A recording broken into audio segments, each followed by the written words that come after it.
Every topic, everywhere. This is Believe.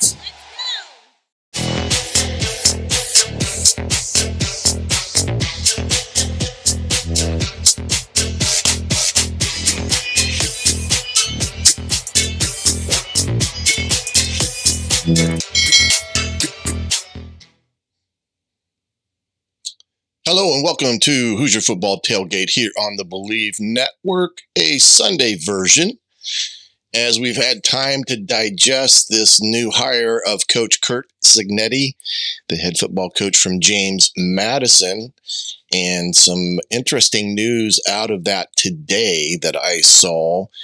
There was some reporting that Coach Cegnetti would be coaching the James Madison Dukes in their bowl game.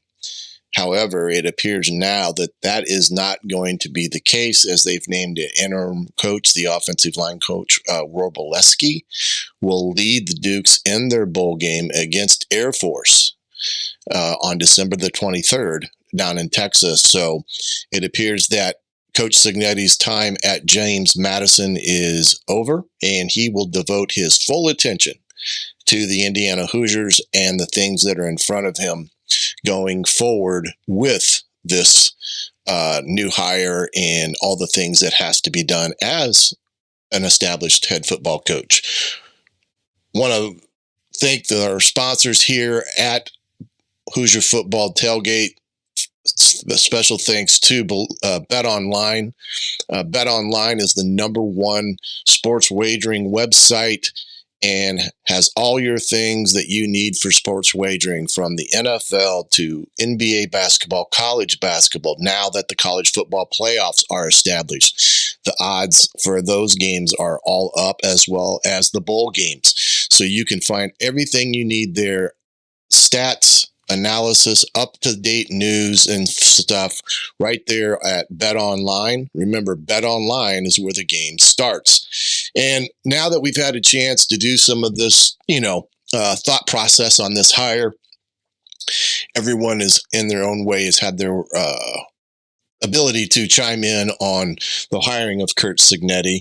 A couple things to do tonight. Just a couple cleanup things here. For number one, past two times that brought you the Hoosier Football Tailgate, we've had some audio gremlins that has crept into our guest coming on and delivering some very poor audio with echo. And I do apologize for that, especially to those individuals that took the time to come on.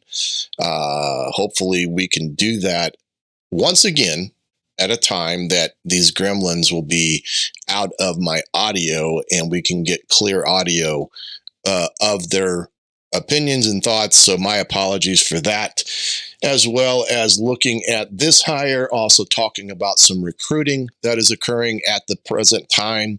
Just a few thoughts on that. We'll look at some of the Hoosier commitments that have already made a commitment to the Hoosiers, as well as those that are in the portal. And also look at a few guys that have made the track to Bloomington from Coach Curt Cegnetti's staff, or those that he has made offers to. I know they can't come out until they go through all the proper background checks and things of that magnitude. And while that is occurring, there are some pretty good sources on this matter that we can talk about in just a few moments. I think the best thing at looking at this is going back, because really a week ago today, the news came out that Coach Tom Allen would no longer lead the Indiana Hoosier football program after a big loss at Purdue. I'm not sure the win at Purdue would have saved Coach Allen. I know that I've heard from many sources discussing that it was pretty known about middle part to somewhere in the middle part to latter part of the season that a decision had been made. And I think everyone was aware of the fate that was occurring in Bloomington. Now, whether that is a true or not true assessment of that situation, only those involved would know. These are all hypothetical rumors, secondhand knowledge type of things that have been discussed. And it seems to me that that decision was made rather early on, and the process had really started with Scott Dolson in terms of putting his ducks in a row to make the inroads that he did within about a 5 to 7 day period. But anyway, that process started a week ago tonight, and it culminated with the hiring and then formally announcing Coach Cegnetti this past Friday, if memory serves me correct. And he was formally introduced not only to the Hoosier Nation, but as well at the home basketball game, where he had some very poignant words of that. And I'm not quite sure Purdue or Michigan, Ohio State are going to take too kindly to what he uttered there in front of a packed house there for the Maryland basketball game. But, hey, here's a guy that's excited about being the next head coach, and he knows that the rival is a very important ball game, and he made it be felt of how he felt about Purdue and Ohio State and Michigan. But already there has been a couple of non-announcements or things that have come out in the media. First and foremost, it appears that Bob Bobstead is going to be retained. He is the only coach that's being retained of the Hoosiers from this past season. Coach Bobstead being a very, very good offensive line coach. I think his work speaks for itself throughout the year. I don't know how that impacts Bob or Dan Warbleski down at JMU and whether he is going to make the track or not. I've known Coach Cignetti to be a pretty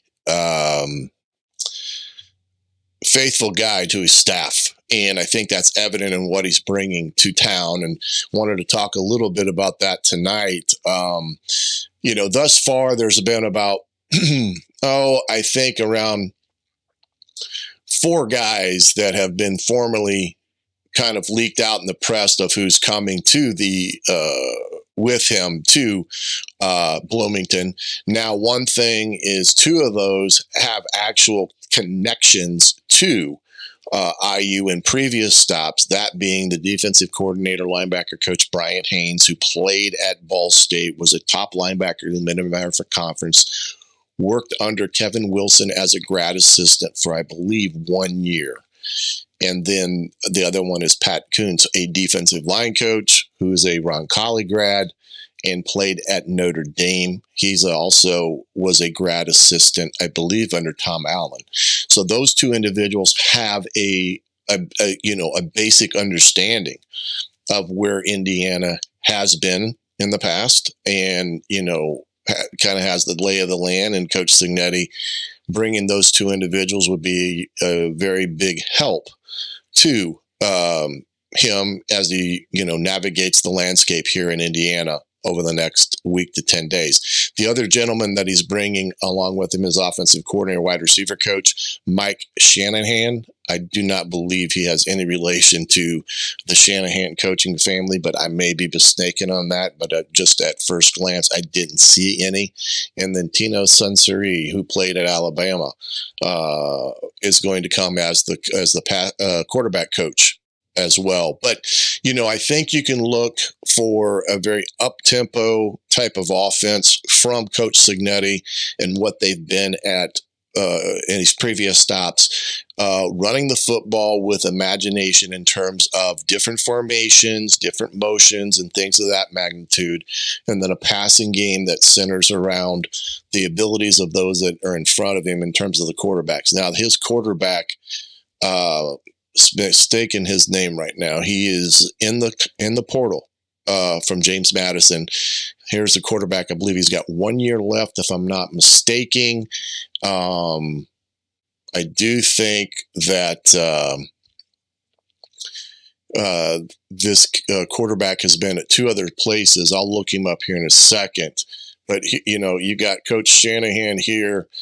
He's been with him for, I think, ever since maybe IUPU or IUP, but he's got a pretty good extensive background in terms of what he's been able to do. pretty top-rated quarterbacks in the conference and in their division as it pertains to, overall effectiveness in the offensive game. And yes, he graduated from Pitt, and that he was with him at IUP. So you can see he's taken him to every stop of the way. He's gone from Indiana, U in Pennsylvania, to Elon, to James Madison, now to Indiana. So that says a lot about Coach Cignetti. And when he talks about a blueprint in place, to orchestrate that blueprint, you've got to have the people that you have had around you for a number of years to help you in putting that blueprint together. Brian Haynes, I think he has been the defensive coordinator there now for, I think, the last 2 seasons. He was just elevated. He was there as a co-defensive coordinator, but their defense has been really well. 10 nationally in the FCS and FBS in total defense. They have also had one of the country's best defenses and have also been in the top 10 in many categories. So a defense there that I would say is very aggressive, knowing Bryant as I do. And I may have alluded to this before. Interesting fact, when I was, like I said, I was a college football coach for 28 some odd years. I gave Brian Haynes his first start in college football. He was the defensive line coach for me when I was coaching at Manchester University in 2009. He came on and did a tremendous job, and I knew right then and there he was going to have many opportunities to move quickly up the tree, and he's done that. But he joined Coach Cignetti, I think, his last year at IUP, and then he's been with him ever since. Tino Sunseri, I believe that's how you pronounce that. He's another one. I don't necessarily think he's been with Coach Cignetti as long as the other two have been. But again, a good quarterback coach in his own right. Also a really good recruiter, relates well with them. He just got there in 21. But he's fit right in terms of everything that they've done there in Harrisonburg. He went there after spending at Alabama as an offensive analysis under Nick Saban. That's where it came from. Yep. And he was once a quarterback there at Alabama, if I'm not mistaken either. Or was he at Pitt? Let me see. He was at Pitt. So he is another Pitt grad, played there. And then, of course, when, had the opportunity to work under Nick Saban for a few years, and then moved in to coach there at James Madison. And then trying to get Coach Cig. He is a graduate from Indianapolis-Roncalli right here in the state of Indiana. I think he played at Notre Dame, if I don't mistake that. But he's been the defensive line coach. Matter of fact, he really just got there a year ago in February. So he hasn't been there that long. He was at VMI for a couple years.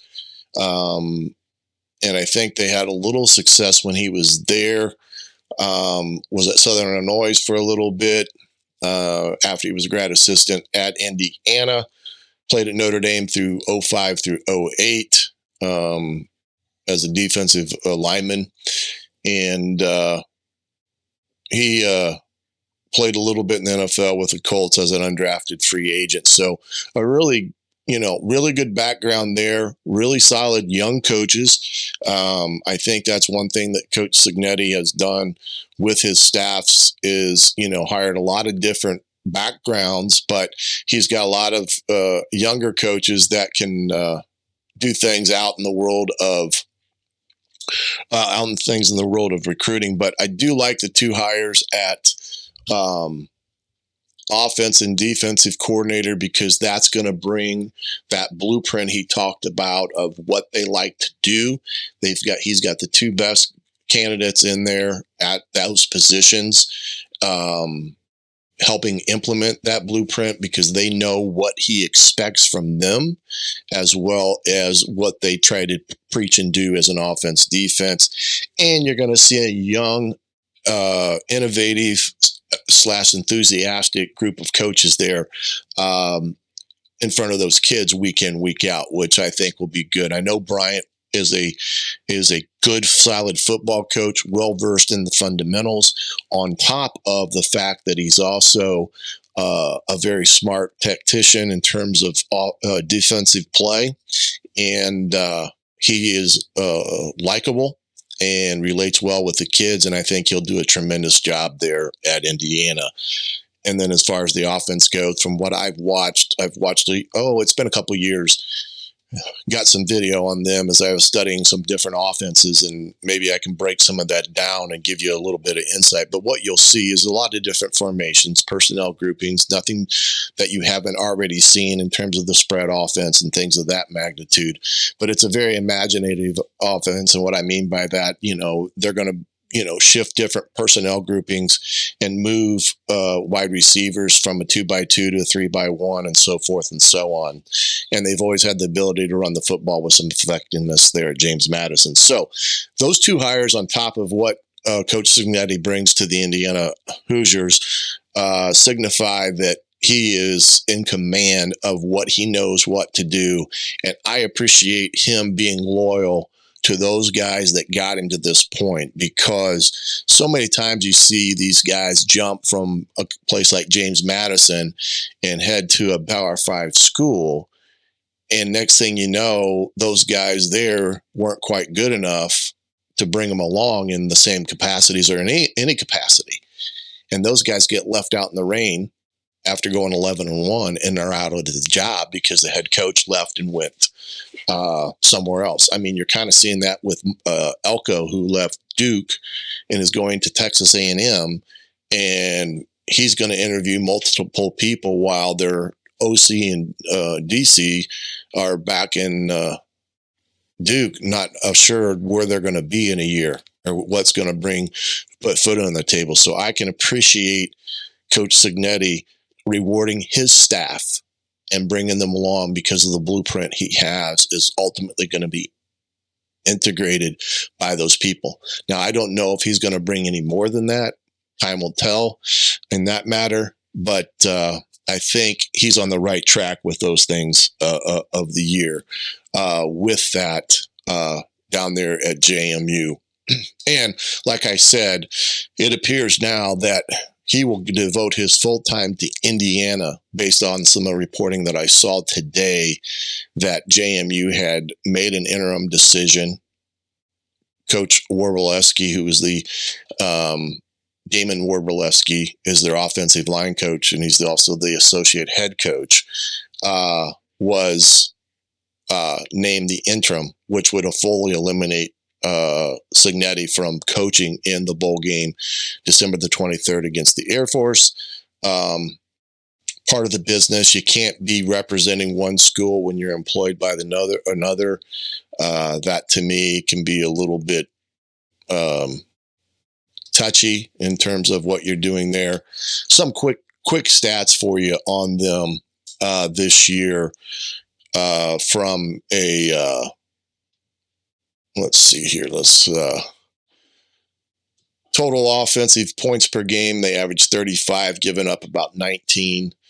They averaged about 143 a game at rushing, only gave up 61 on the ground rushing. That's pretty good. And the Sun Belt's no joke. I mean, that's a good, solid conference. So that's what speaks volumes about their defense. And then in the passing game, they averaged about 287 a game. Now their pass defense gave up 267 a game, and not that that's concerning, but when you have such a good run defense, you're going to be throwing it 9 out of 10 times, and the points differential that makes up for that reason as well. So they were really good in those scenarios there. 36% on third down, not bad there. But, they did some nice things as an offense when you look at it from that perspective here. And I'm trying to get the name of the kid that was in the, that's it right there, I believe. Yeah. Jordan McLeod is the kid that's in the, in the portal right now, for them. And he had over 3,000 yards passing this year, if I'm not mistaken. Yeah. He was, about 70%, threw for 3,400 yards, 32 touchdowns, only 9 interceptions. So keep an eye on that name as a potential person that could come with him from JMU. I believe he's got 1 year left. He's kind of bounced around. He was at UCF, I believe, and I can't remember the other one. But Jordan McLeod would be a name to keep an eye on that may potentially end up at Indiana to be the leader of this offense moving forward. I don't know how that would, Sorsby would be, or Taven Jackson, or that for that much, but this could be a possible individual that comes with them from James Madison as a potential transfer from that portal. And we'll have to wait and see on that, because it's going to be a interesting dynamic with that aspect of how many kids from JMU may matriculate to Bloomington out of the portal, because there's always that possibility, especially those kids that have played significant snaps in their system. That gives them a distinct advantage in that regard, but we'll have to wait and see how that pertains. Recruiting wise right now, tomorrow is a big day, because that's when the recruitment can officially open for the portal kids that are, announcing it. And those things can go through January the 4th. The early signing period is December 20th. So it's going to be a short window here for Coach Cegnetti and his staff to do a few things with those players from Indiana that have entered the portal, and just to show you kind of some of those kids in the portal right now. You can see Lewis Moore, good safety they had. Sales, the offensive lineman. Bedford's another one that's in there. And then, of course, Philip Dunham. Donovan McCauley, he had a visit to Kentucky. And I'm going to put money that he's all but gone. I don't think he will return. It would be nice for him to return to Indiana to see what he could do in a Coach Cignetti offense, but I just don't think that's going to happen. Carter Smith, the offensive lineman, he'd be another one that would be good to keep around, but there's quite a few of these guys that are in the portal, like Dexter Williams. There's another kid. We'll have to wait and see. And then, of course, Brendan Sorsby is also in there as well. Miles Jackson. So some pretty darn good football players in there. We'll just have to see what all transpires with all that with Coach Cignetti, and whether or not he can recruit some of those guys back into the fold here now that he's, firmly implanted to be in Bloomington working on recruiting. Now that's the guys that are in the portal right now, on top of some of other guys that may be waiting to see where they fall with this new staff. The other thing to look at too is there's a lot of commits freshman wise. I think they had somewhere in the neighborhood of 24, and these kids are ready to sign as early as December the 20th. And all things being equal, these things would have happened had there not been a changeover. That's one thing that Coach Cignetti has not addressed, nor has Scott Dolson addressed, when it comes to these kids that have gotten formal offers from Indiana, and whether or not that is going to be upheld, or he's going to reevaluate with that aspect of things based upon maybe who he's been recruiting, or I know that they've offered a couple kids already that they were recruiting at James Madison. And we'll have to see how that all plays out. But these kids all deserve an answer. Timothy Carpenter, the quarterback out of Trotwood Madison, I'm sure he's awaiting what's going to happen there. I know that, you got a couple of Indiana kids in this group, kid from Speedway. I know there's a kid from Fishers and Carmel. But these kids need an answer on whether or not they're going to continue honoring their commitments to Indiana. And I think there was one that has decommitted, but I'm not positive on that. But there's a bunch of these kids here that unfortunately, with a change in coaching staff, sometimes their recruitment becomes open after they have been in a commitment for a number of months. And other schools have moved on that maybe have had interest in them, and now they're kind of in no man's land as it pertains to whether or not they have any spot down here at Indiana. And that's the tough part of a coaching change, is when these kids have made these commitments. Now, they can always decommit because in this matter, the power lies in the recruit's hand. But these all kids got a letter from Indiana making an official offer of a full scholarship. And that's one thing that I think needs to be cleared up here within the next few days, is how many kids Indiana is going to take in recruiting, on top of, are they going to honor the kids that have made a commitment or not? Because I think Indiana has quite a few scholarships this year. I think this becomes a non-counting year moving forward through the NCAA. You could only have about 20 to 25 total. And I thought I saw somewhere where they may have up to 30 available spots to fill, if I'm not mistaken. But these kids that have a commitment to Indiana, they deserve an answer in all this. So that's the one thing that he's going to have to clean up for not only the people that are on top of this. Matt Weaver's a very good resource to keep tails of. I think it's at MB_Weaver on X, and he can kind of keep you fully abreast of what's going on 3.com. Does a good job not only with commitments, but as well as guys in the portal, that you can have an idea of what is occurring there.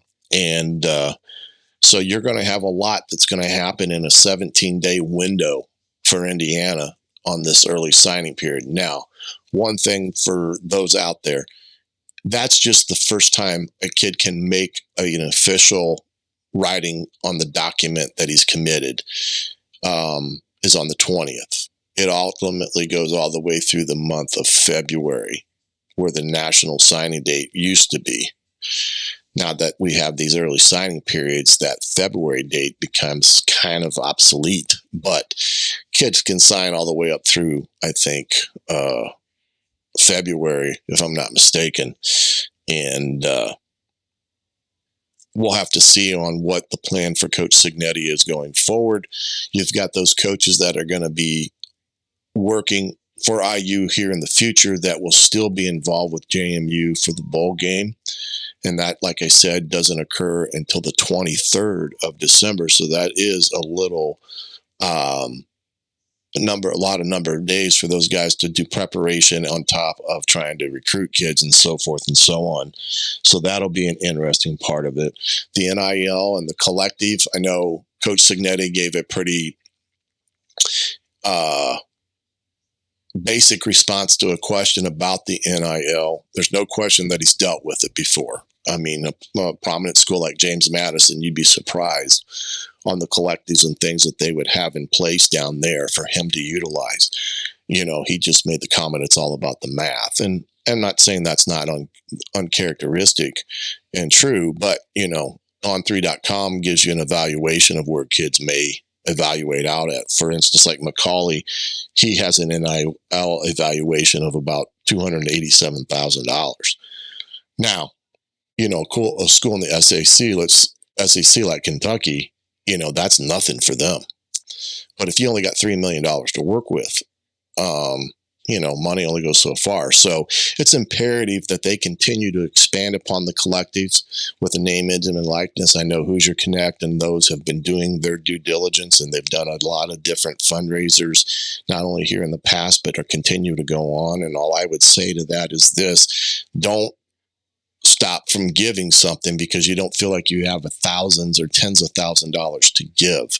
You'd be surprised of what a $25, $50, $100 donation can do when you get 200 to 300 people to do the same. So continue to do that if that's what you so choose to do, but it's going to be an imperative component for him to not only build a roster, but retain rosters. And I think he's got the necessary background to do that because he's been doing it for his entire career. When you take a guy that was at a Division II school and only has 36 full scholarships, he knows how to divide up money for different aspects of these programs. So it's going to be an interesting here 20 days, 17 days to be exact. Tomorrow being a big day as the official portal opens, and those guys are basically from there to the 4th of January in terms of, recruitment goes. So there'll be a lot of moving pieces here over the next 17 to 30 days with all this in terms of what the Hoosiers will be able to get. And on top of that, how many of these kids that the Indiana has already committed will be a part of Coach Cegnetti's first team at Indiana. Those answers need to be given, in my opinion, because there's a lot of kids out there awaiting something like this. So hopefully that will be clarified here within a couple of days.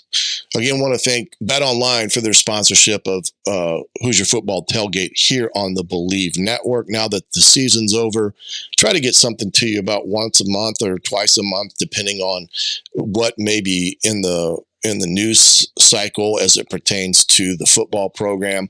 A lot of that will be determined by what will happen here in the next, week to 10 days. Signing day being the 20th, that early signing period, we'll have something as well for that. But just keep an eye out. Keep your notifications open. If you could, subscribe on YouTube and hit the notification bell when videos do drop. You can follow me at Hoosier Tailgate on X, and also at Coach Griff 55 on X for all up-to-date information involving Indiana football.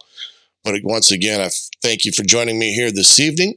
I am the coach, Shannon Griffith. This has been the Hoosier Football Tailgate on the Believe Network. Good night, everybody.